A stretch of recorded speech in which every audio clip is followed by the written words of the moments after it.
श्री गणेशाय नमः। शांताकारं भुजगशयनं पद्मनाभं सुरेशं विश्वाधारं गगनसदृशं मेघवर्णं शुभांगमं लक्ष्मीकान्तं कमलनयनं योगिवेदान्तगम्यं वन्दे विष्णुभवभयहरं सर्वलोकैकनाथं। जय श्री गणेश। सभी भक्तों का एक बार फिर से स्वागत है सनातनालय पर। भक्तों, प्रत्येक महीने में 2 एकादशियाँ होती है, एक कृष्ण पक्ष और दूसरी शुक्ल पक्ष में आती है। हर एकादशी में भगवान विष्णु की पूजा का विधान है। ज्येष्ठ शुक्ल पक्ष की एकादशी तिथि को निर्जला एकादशी का व्रत रखा जाता है। इसे भीमसेनी एकादशी के नाम से भी जाना जाता है, क्योंकि द्वापर में भीमसेन ने भी इस एकादशी व्रत को किया था। इस वर्ष निर्जला एकादशी तिथि को लेकर भ्रम की स्थिति बनी हुई है। समाचार पोर्टलों पर अंग्रेजी के 18 जून को निर्जला व्रत की तिथि बतलाई जा रही है, जबकि काशी के महावीर पंचांग के अनुसार निर्जला एकादशी व्रत 17 जून को रखा जाएगा। पंचांग के अनुसार 16-17 जून की रात्रि 2:54 पर एकादशी तिथि प्रारंभ हो रही है। अंग्रेजी कैलेंडर के अनुसार रात 12 बजे के बाद डेट बदल जाता है, अतः यह 17 जून कहलाएगा। एकादशी तिथि 18 जून की सुबह 4:30 बजे तक ही रहेगा, यानी 4:30 बजे तक रहेगा। सूर्योदय उपरांत तिथि द्वादशी हो जाएगी। ऐसे में उदया तिथि के अनुसार भी निर्जला एकादशी व्रत 17 जून का ही उचित होगा, परंतु 18 जून को साधु संत व वैष्णव एकादशी मना रहे हैं। तिथि की बात करें तो बनारस, मिथिला समेत सभी प्रमुख और प्रसिद्ध पंचांग कहते हैं कि 17 जून को ही निर्जला एकादशी व्रत रखना उत्तम होगा। निर्जला यानी यह व्रत बिना जल ग्रहण किए और उपवास रखकर किया जाता है, इसलिए यह व्रत कठिन तप और साधना के समान महत्व रखता है। हिंदू पंचांग अनुसार वृषभ और मिथुन संक्रांति के बीच शुक्ल पक्ष की एकादशी निर्जला एकादशी कहलाती है। इस व्रत को भीमसेन एकादशी या पांडव एकादशी के नाम से भी जाना जाता है। पौराणिक मान्यता है कि 5 पांडवों में एक भीमसेन ने इस व्रत का पालन किया था और वैकुंठ को गए थे, इसलिए इसका नाम भीमसेनी एकादशी भी हुआ।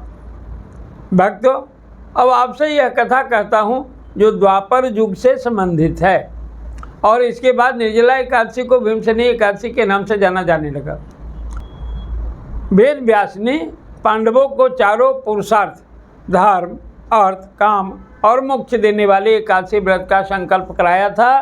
तब युधिष्ठिर ने कहा, जनार्दन, ज्येष्ठ मास के शुक्ल पक्ष में जो एकादशी पड़ती हो, कृपया उसका वर्णन कीजिए।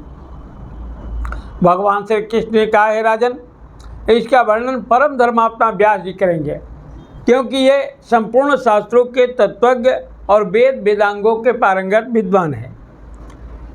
तब वेद व्यास जी कहने लगे, कृष्ण और शुक्ल पक्ष की एकादशी में अन्न खाना वर्जित है। द्वादशी को स्नान करके पवित्र होकर फूलों से भगवान केशव की पूजा करे, फिर पहले ब्राह्मणों को भोजन देकर अंत में स्वयं भोजन करे। यह सुनकर भीमसेन बोले, परम बुद्धिमान पितामह, मेरी उत्तम बात सुनिए। राजा युधिष्ठिर, माता कुंती, द्रौपदी, अर्जुन, नकुल और सहदेव ये एकादशी को कभी भोजन नहीं करते। अब मुझसे भी हमेशा यही कहते हैं कि भीमसेन, एकादशी को तुम भी न खाया करो, परंतु मैं उन लोगों से यही कहता हूँ कि मुझसे भूख नहीं सही जाएगी। भीमसेन की बात सुनकर व्यास जी ने कहा, यदि तुम नरक को दूषित समझते हो और तुम्हें स्वर्गलोक की प्राप्ति अभीष्ट है, और तो दोनों पक्षों की एकादशियों के दिन भोजन नहीं करना। भीमसेन बोले, महाबुद्धिमान पितामह, मैं आपके सामने सच कहता हूँ, मुझसे एक बार भोजन करके भी व्रत नहीं किया जा सकता, तो फिर उपवास करके मैं कैसे रह सकता हूँ। मेरे उदर में वृक नामक अग्नि सदा प्रज्वलित रहती है, अतः जब मैं बहुत अधिक खाता हूँ तभी यह शांत होती है। इसलिए महामुनि, मैं पूरे वर्ष भर में केवल एक ही उपवास कर सकता हूँ, जिससे स्वर्ग की प्राप्ति सुलभ हो और जिसके करने से मैं कल्याण का भागी हो सकूँ। ऐसा कोई एक व्रत निश्चय करके बतलाइए, मैं उसका यथोचित रूप से पालन करूँगा। व्यास जी ने कहा, भीम, ज्येष्ठ मास में सूर्य वृक्ष या राशि पर या मिथुन राशि पर शुक्ल पक्ष में जो एकादशी हो उसका यत्न पूर्वक निर्जल व्रत करो। केवल कुल्ला या आचमन करने के लिए मुख में जल डाल सकते हो, उसको छोड़कर किसी प्रकार का जल विद्वान पुरुष मुख में न डाले, अन्यथा व्रत भंग हो जाता है। एकादशी को सूर्योदय से लेकर दूसरे दिन के सूर्योदय तक मनुष्य जल का त्याग करे तो यह व्रत पूर्ण होता है।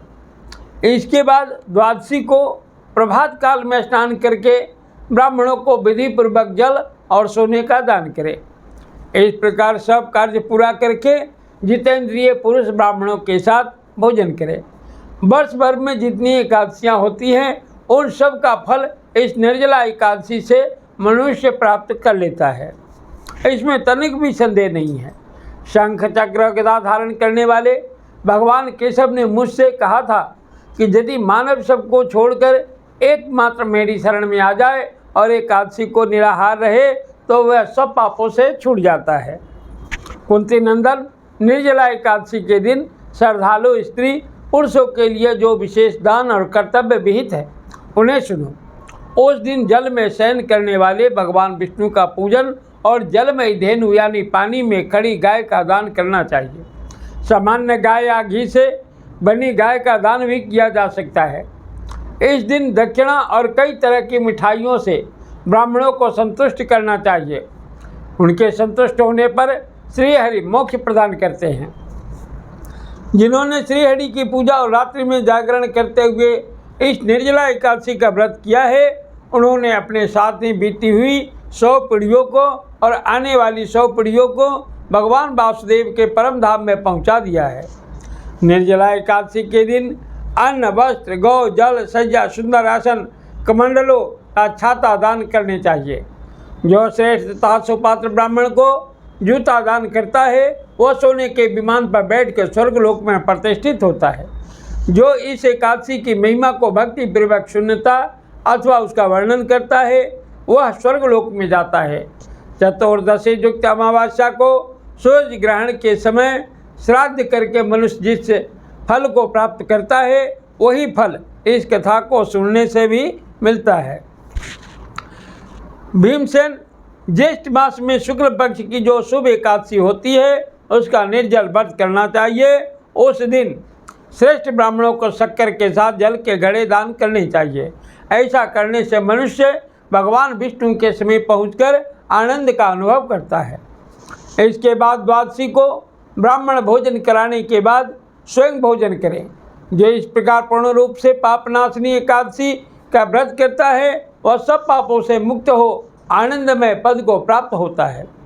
यह सुनकर भीमसेन ने भी इस शुभ एकादशी का व्रत आरंभ कर दिया।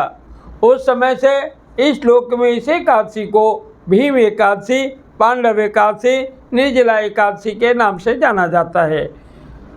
बोलिए विष्णु भगवान की जय। भक्तों, आज के लिए इतना ही है। भगवान विष्णु की कृपा हम सब पर बनी रहे।